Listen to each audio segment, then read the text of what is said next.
안녕하세요. 오늘은 제 이야기를 들려드리려 합니다. 저는 김정현입니다. 일본 미야기현 센다이 근교 작은 항구 마을에서 살고 있었습니다.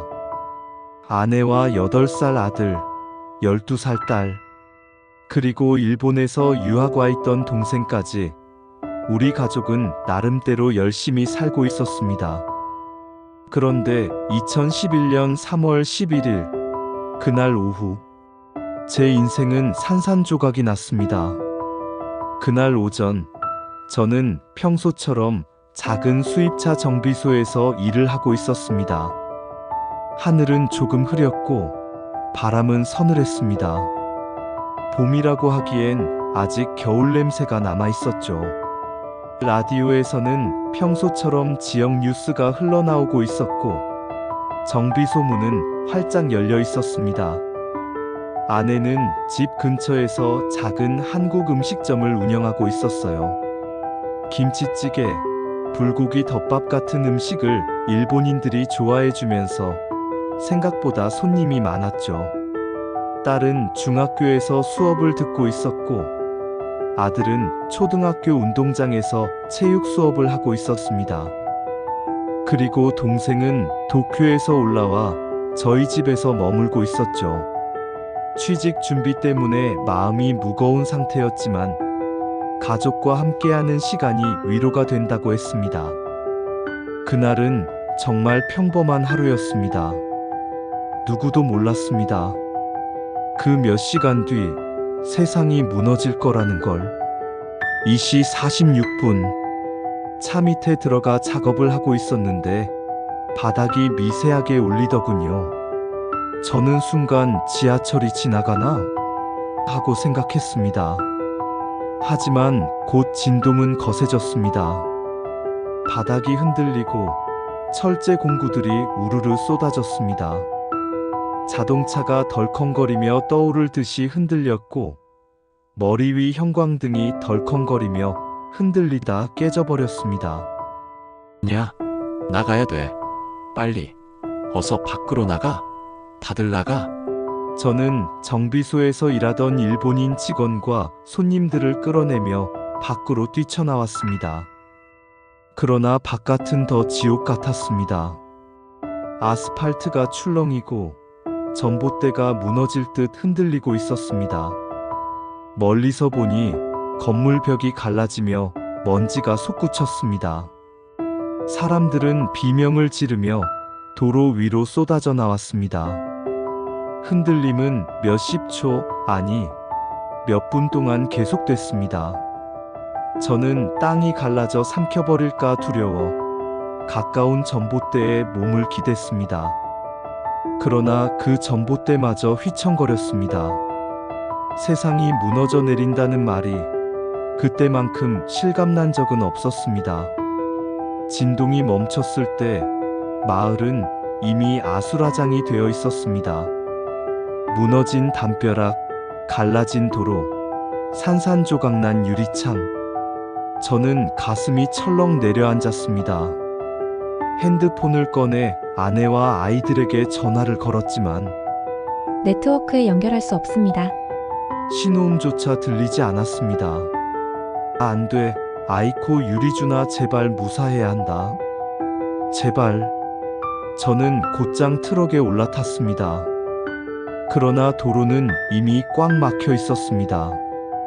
사람들이 차를 버리고 달리기도 했고 어떤 이는 아이를 안고 울부짖었습니다. 라디오를 켰을 때 앵커의 떨리는 목소리가 흘러나왔습니다. 동북 지방에서 대규모 지진이 발생했습니다. 진원지는 미야기현. 해역 규모는 9.0 사상 최대 규모입니다. 현재 쓰나미 경보가 발령되었습니다. 해안 지역 주민들은 즉시 고지대로 대피하시기 바랍니다. 쓰나미. 그 단어가 귀에 꽂히는 순간 등골이 오싹해졌습니다. 우리 집은 바닷가에서 불과 1km 남짓 떨어져 있었습니다. 아내와 아이들이 그리고 동생이 그곳에 있었습니다. 저는 머리가 새하얘진 채 악에 바친 듯 운전대를 잡고 클락션을 울리며 앞으로 나갔습니다. 그러나 도로는 점점 더 막혔습니다. 트럭을 버렸습니다. 그리고 무작정 달렸습니다. 사람들이 고지대로, 언덕으로 하고 외치는 소리가 들렸습니다. 그러나 제 발길은 집 쪽으로 향하고 있었습니다. 바닷가 근처에 다다랐을 때 이상한 광경을 보았습니다. 물이 사라지고 있었습니다. 바닷물이 쭉 빠져나가고 드러난 바다 밑에는 물고기들이 파닥거리고 있었습니다. 사람들이 그 광경을 멍하니 바라보고 있었습니다. 그 순간 저는 직감했습니다. 쓰나미가 오고 있다는 것을 말입니다. 멀리 수평선 위 까맣게 일어난 벽 같은 것이 서 있었습니다. 점점 가까워지며 집을, 나무를, 차를, 사람을 집어삼켰습니다. 그 모습은 상상하던 커다란 파도가 아니라 산이 달려오는 것 같았습니다. 검은 산이 굉음을 내며 달려오고 있었습니다. 저는 정신없이 고개를 돌려 달렸습니다. 숨이 턱까지 차올랐습니다. 뒤돌아보는 순간 거대한 검은 벽이 마을을 삼키는 게 보였습니다. 그 소리는 지금도 잊지 못합니다. 귀가 찢어질 듯한 굉음, 천둥 같기도 하고 폭발 같기도 한 소리였습니다. 저는 그 순간 발이 저절로 더 빨라졌습니다. 그러나 땅이 무너져 내리는 듯 흔들리고 사람들의 비명소리가 사방에서 터져 나왔습니다. 나 안 돼. 제발 제발 집까지 닿지 않기를. 하지만 그것은 이루어지지 않는 바람일 뿐이었습니다. 쓰나미 앞에서 인간은 너무 작고 너무 무력했습니다. 물은 미친 듯이 달려와 모든 걸 집어삼켰습니다. 집이며 차며 심지어는 달리던 사람들까지. 저는 가까스로 전봇대에 매달렸습니다. 차갑고 무거운 물이 허리까지 차올랐고 무너져 내리는 건물 조각이 제 어깨를 스쳐갔습니다. 온몸이 얼어붙은 듯 굳었고 물에 휩쓸려가지 않으려고 필사적으로 버텼습니다. 몇 분이 지났을까요? 물살이 조금 약해졌을 때 저는 기어서 언덕 쪽으로 올라갔습니다. 옷은 흙탕물에 젖어 무거웠고 숨이 턱턱 막혔습니다. 뒤돌아본 순간 제가 알던 마을은 사라져 있었습니다. 가게도, 정비소도, 이웃집도, 도로도 모두 물속에 잠겨 있었습니다. 저는 비틀거리며 언덕을 오르다 어느 순간 그대로 무릎을 꿇고 말았습니다. 온몸이 떨렸습니다. 끝났다는 절망이 온몸을 짓눌렀습니다. 하지만 멈출 수는 없었습니다. 저는 다시 일어나 대피소가 있을 만한 학교 체육관 쪽으로 향했습니다. 체육관 안에는 이미 수많은 사람들이 몰려와 있었습니다. 젖은 옷을 부여잡고 떨고 있는 노인들, 아이를 잃고 울부짖는 어머니들, 얼굴이 하얗게 질린 학생들. 거긴 작은 지옥이었습니다. 저는 미친 듯이 가족들의 이름을 불렀습니다. 목이 터져라 불러도 대답은 돌아오지 않았습니다. 체육관 바닥은 흙탕물과 진흙, 사람들의 눈물로 뒤섞여 있었습니다. 저는 그대로 밖으로 뛰쳐나와 다시 마을 쪽으로 달렸습니다. 물이 아직 빠지지도 않은 거리. 부서진 지붕, 나무, 자동차가 엉켜 있었습니다. 그러다 어디선가 들려오는 울음소리를 들었습니다. 저는 정신없이 달려갔습니다. 거기엔 다행히도 제 아들이 있었습니다. 준이는 흙탕물에 젖은 채 나무 잔해 위에 올라앉아 울고 있었습니다. 준, 아빠야. 아빠 여기 있다. 저는 아들을 끌어안았습니다. 차갑고 떨리는 작은 몸. 살아있다는 게 기적 같았습니다. 눈물이 왈칵 쏟아졌습니다. 하지만 기쁨은 오래가지 않았습니다. 딸과 아내, 그리고 동생은 보이지 않았습니다. 저는 준을 등에 업고 다시 헤맸습니다. 그러나 곳곳에는 이미 시신들이 늘어져 있었습니다. 그 처참한 광경에 준이는 고개를 돌리고 울음을 삼켰습니다. 밤이 찾아왔습니다. 정전된 마을은 칠흑 같은 어둠 속에 잠겨 있었습니다. 달빛 아래 물 위로 부유하는 자네들 사이에서 썩은 냄새가 풍기기 시작했습니다. 저는 아들을 품에 안고 학교 체육관으로 돌아갔습니다. 그러나 체육관 안에서도 한기가 몰려왔습니다. 난방은커녕 전기도 끊겼고 담요조차 부족했습니다. 아이들은 덜덜 떨며 울었고 노인들은 숨을 헐떡였습니다. 어떤 이는 이름을 부르며 미친 듯이 소리쳤고 어떤 이는 그냥 눈을 감은 채 움직이지 않았습니다. 저는 그 속에서 아내와 딸, 동생이 들어오길 기다렸습니다. 시간이 갈수록 희망은 점점 줄어들었습니다. 핸드폰은 여전히 먹통이었고 라디오는 계속 사망자 수가 늘고 있다는 소식을 전했습니다. 현재까지 확인된 사망자는 수백 명에 달하며 실종자는 수천 명 이상으로 추정됩니다. 정부는 자위대를 파견해 구조 활동을 진행 중입니다. 하지만 피해 지역은 저는 그저 문 쪽을 바라보며 중얼거렸습니다. 아야, 제발 들어와줘. 제발. 그날 밤은 끝이 없는 지옥이었습니다. 체육관 안, 차갑고 축축한 바닥 위에서 아이를 끌어안고 떨고 있는데 문이 열릴 때마다 저는 고개를 들었습니다. 혹시 아내일까, 딸일까, 동생일까? 그러나 들어오는 건 낯선 사람들 뿐이었습니다. 그 중에는 피투성이가 된 채 실려오는 이들도 있었고 망연자실한 얼굴로 울부짖는 이들도 있었습니다. 어떤 이는 이름을 부르며 돌아다녔습니다. 그 목소리들은 체육관 안을 메우며 서로의 절망을 더 크게 키웠습니다. 밤새도록 물소리가 귓가에서 울렸습니다. 쓰나미의 굉음이 아직도 귓속을 떠나지 않았습니다. 저는 잠을 한숨도 이루지 못했습니다. 아들은 제 품에서 울다 지쳐 잠들었지만 자다가도 악몽을 꾸는 듯 몸을 떨었습니다. 이튿날 아침, 체육관 문이 열리고 군복 차림의 자위대원들이 들어왔습니다. 그들은 사람들을 정리하고 응급 환자를 확인했습니다. 쓰러져 있는 노인, 울부짖는 아이, 피투성이로 기절한 사람들. 구조 인력은 턱없이 부족했습니다. 물과 식량이 곧 도착할 겁니다. 부상자는 이쪽으로 모여주세요. 그 말에 사람들은 몰려갔지만 곧 절망이 드러났습니다.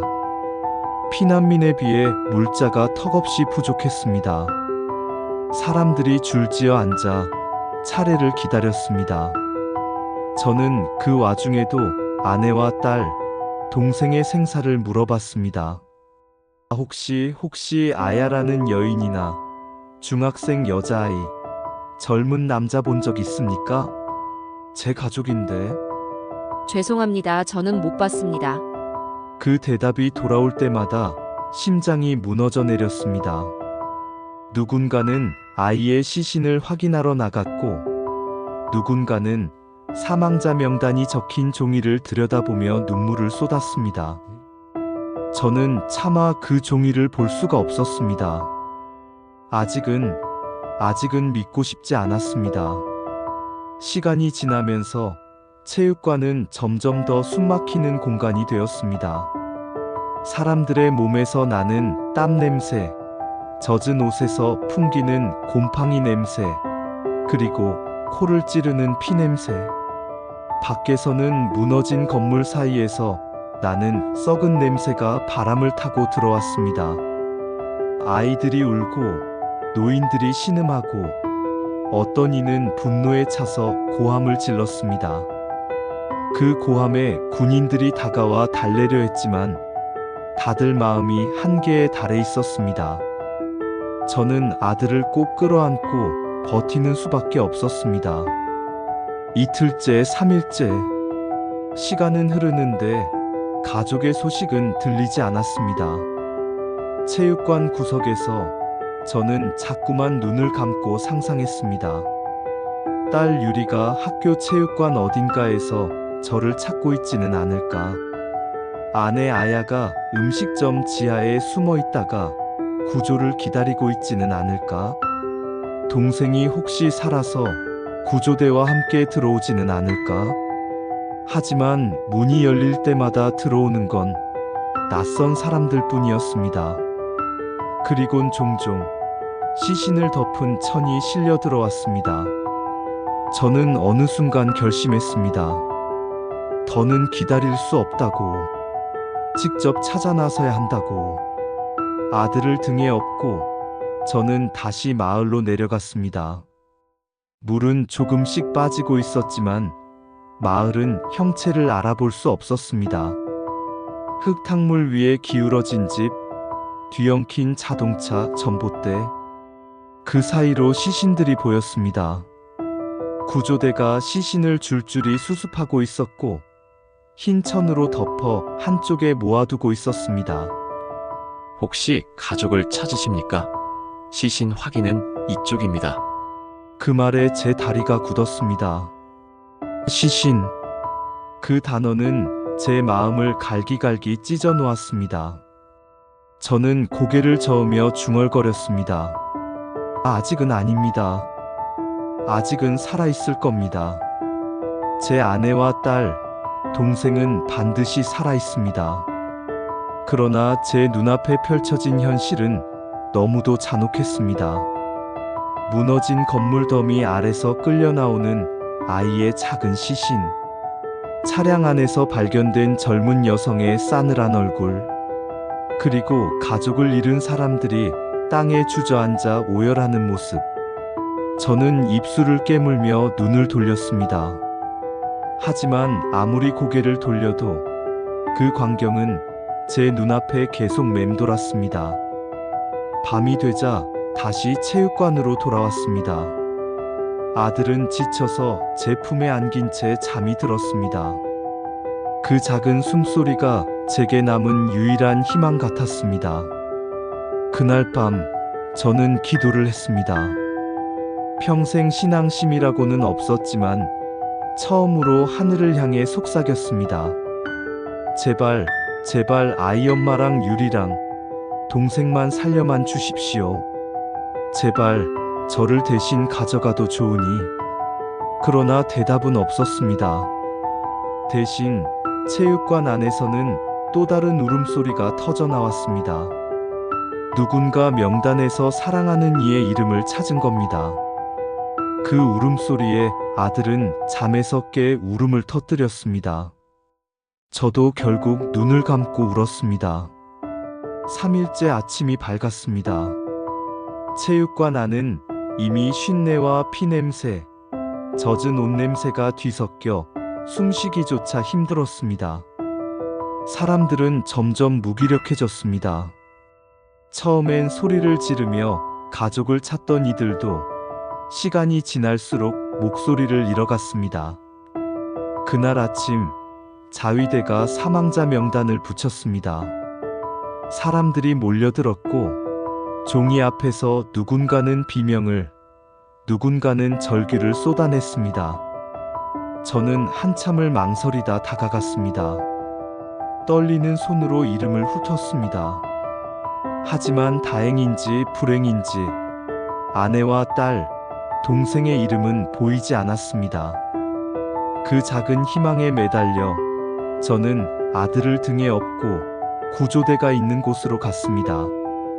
그들은 중장비를 이용해 무너진 건물을 뒤지고 있었습니다. 흙탕물 속에서 끌려 나오는 가재도구, 자동차 잔해, 그리고 시신들. 모두 줄줄이 흰 천으로 덮였습니다. 당신 가족은 어떻게 됩니까? 아내와 딸, 그리고 남동생입니다.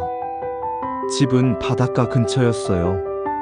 음식점을 했습니다. 거긴 피해가 가장 심각했습니다. 각오하셔야 합니다. 그 말은 차가운 칼날처럼 가슴을 파고들었습니다. 하지만 저는 고개를 저었습니다. 아직 받아들일 수 없었습니다. 저는 무너진 음식점 자리로 갔습니다. 거기엔 기둥도 지붕도 간판도 남아있지 않았습니다. 그저 부서진 나무와 철근 더미만이 뒹굴고 있었습니다. 저는 두 손으로 잔해를 헤집으며 외쳤습니다. 아야, 유리야, 동생아, 대답해. 제발. 손끝은 피투성이가 되었고 눈은 흙먼지로 가득 찼습니다. 그러나 돌아오는 건 침묵뿐이었습니다. 옆에서 구조대가 저를 붙잡으며 말했습니다. 위험합니다. 이곳은 곧 철거해야 합니다. 시신은 우리가 수습하겠습니다. 아직 살아있을지도 모르잖아요. 제발, 제발 조금만 더 찾게 해주세요. 그러나 아무리 찾아도 아내와 딸, 동생은 나오지 않았습니다. 눈물이 흘러내렸습니다. 아들은 제 뒷등에 매달려 흐느끼고 있었습니다. 며칠이 더 흘렀습니다. 체육관은 점점 더 비참해졌습니다. 식량은 턱없이 부족했고 물은 하루 한 컵도 채 나오지 않았습니다. 심한 충격을 받았던 노인들 몇 분이 숨을 거뒀습니다. 아이들은 울음을 멈췄습니다. 울 기운조차 사라진 겁니다. 저는 낮이면 가족을 찾아 헤맸습니다. 밤이면 체육관으로 돌아와 아들을 꼭 안고 버텼습니다. 가끔은 악몽 속에서 아내와 딸, 동생이 손을 흔들며 멀리 사라져 갔습니다. 그때마다 소리쳐 부르다 깨어났습니다. 어느 날 구조대가 다시 명단을 붙였습니다. 저는 두 눈을 질끈 감았다가 떨리는 마음으로 종이를 들여다봤습니다. 그곳에서 저는 결국 아내의 이름을 발견했습니다. 다리가 풀려 그대로 바닥에 주저앉았습니다. 아들이 제 손을 붙잡으며 떨리는 목소리로 물었습니다. 저는 아무런 대답도 하지 못하고 아들을 끌어안고 목 놓아 울었습니다. 그날 저는 세상에서 가장 사랑하는 사람을 잃었습니다. 그러나 아이 앞에서 무너질 순 없었습니다. 저는 눈물을 삼키며 다시 일어섰습니다. 딸과 동생의 이름은 명단에 없었습니다. 그 작은 희망에 매달려야 했습니다. 며칠 뒤 기적 같은 소식이 들려왔습니다. 멀리 있는 다른 대피소에서 제 딸이 발견됐다는 겁니다. 저는 미친 듯이 달려갔습니다. 체육관 구석, 덜덜 떨며 앉아있는 아이. 그게 제 딸이었습니다. 유리는 얼굴이 창백했고 눈은 충혈돼 있었습니다. 저를 보자마자 달려와 안겼습니다. 저는 아들과 딸을 동시에 끌어안았습니다. 그 순간만큼은 세상이 무너져도 좋을 것 같았습니다. 하지만 동생은 끝내 찾지 못했습니다. 그는 실종자 명단에 올랐고 지금까지도 행방은 알 수 없습니다. 이제 제 곁에는 두 아이만 남았습니다. 아내는 차가운 시신이 되었고 동생은 끝내 돌아오지 못했습니다. 저는 매일 두 아이를 품에 안고 마음속으로 다짐했습니다. 아야, 동생아, 당신들 목까지 내가 이 아이들을 지켜낼게. 어떤 고통이 와도 끝까지 살아남을 거야. 쓰나미가 휩쓸고 간 지 일주일. 도시는 여전히 폐허였습니다. 길거리에는 부서진 자동차와 잔해가 널려 있었고 집들은 흔적조차 남아있지 않았습니다. 곳곳에서 시신이 발견됐다는 소식이 들려왔습니다. 자위대 트럭이 지나갈 때마다 사람들은 혹시라도 가족의 소식일까 두려움과 희망 사이에서 떨었습니다. 저는 두 아이와 함께 임시 대피소에서 지냈습니다. 하루에 배급되는 식사는 너무나도 적었습니다. 아이들이 굶주림을 참지 못하고 울 때마다 저는 제 몫을 양보했습니다. 몸은 점점 야위어 갔고 손은 상처투성이가 되었습니다. 아빠 언제 집에 가? 곧이야. 조금만 더 기다리자. 우리가 버티면 다시 집이 생길 거야. 하지만 사실 우리 집은 흔적도 없이 사라졌습니다. 아내가 있던 음식점 자리엔 아직도 흙탕물이 고여 있었습니다. 그 앞에 서면 발이 떨어지지 않았습니다. 눈물이 나와도 아이들 앞에선 보이지 않으려 이를 악물었습니다. 밤이 되면 체육관 안은 또 다른 지옥이었습니다. 사람들의 신음, 기침, 흐느낌이 뒤섞였습니다. 아이들은 담요도 없이 몸을 웅크렸고 노인들은 추위에 떨다 조용히 숨을 거뒀습니다. 그들의 시신은 담요로 덮여 다음 날 밖으로 옮겨졌습니다. 아들은 그 광경을 보고 제 품에 얼굴을 묻으며 울었습니다. 저 역시 잠들 수 없었습니다. 눈을 감으면 쓰나미가 들이닥치던 순간이 떠올랐습니다. 귀를 찢는 굉음, 삼켜져 버린 사람들의 비명, 검은 벽처럼 밀려오던 파도. 그 소리는 제 귓가에서 떠나지 않았습니다. 며칠 뒤 한국 대사관 직원들이 피해 지역을 돌며 교민들을 찾았습니다. 저는 아이들과 함께 그들에게 발견됐습니다. 그들은 우리에게 긴급 여권을 발급해주고 귀국할 수 있게 도와주겠다고 했습니다. 고생 많으셨습니다. 가족은 다 무사하신 겁니까? 아내는 쓰나미에 휩쓸려 갔습니다. 동생도 소식이 없습니다. 아이들만 남았습니다. 그 말을 내뱉는 순간 눈물이 왈칵 쏟아졌습니다. 저는 사람들 앞에서 꾹꾹 눌러왔던 울음을 참지 못하고 무너져 내렸습니다. 아이들도 함께 울었습니다. 한국으로 돌아가는 길, 저는 창밖만 바라봤습니다. 아내와 함께 다녔던 일본의 거리들, 장을 보던 시장, 아이들과 놀던 공원, 모두 폐허로 변해 있었습니다. 귀국 후에도 제 삶은 평범해지지 않았습니다. 밤마다 쓰나미가 들이닥치던 악몽에 시달렸습니다. 아이들 역시 학교에 적응하지 못했습니다. 유리는 한동안 말을 잃었고 준이는 혼자만 있으면 울음을 터뜨렸습니다. 저는 그때 깨달았습니다. 재난은 단순히 집과 가족을 빼앗아가는 것이 아니었습니다.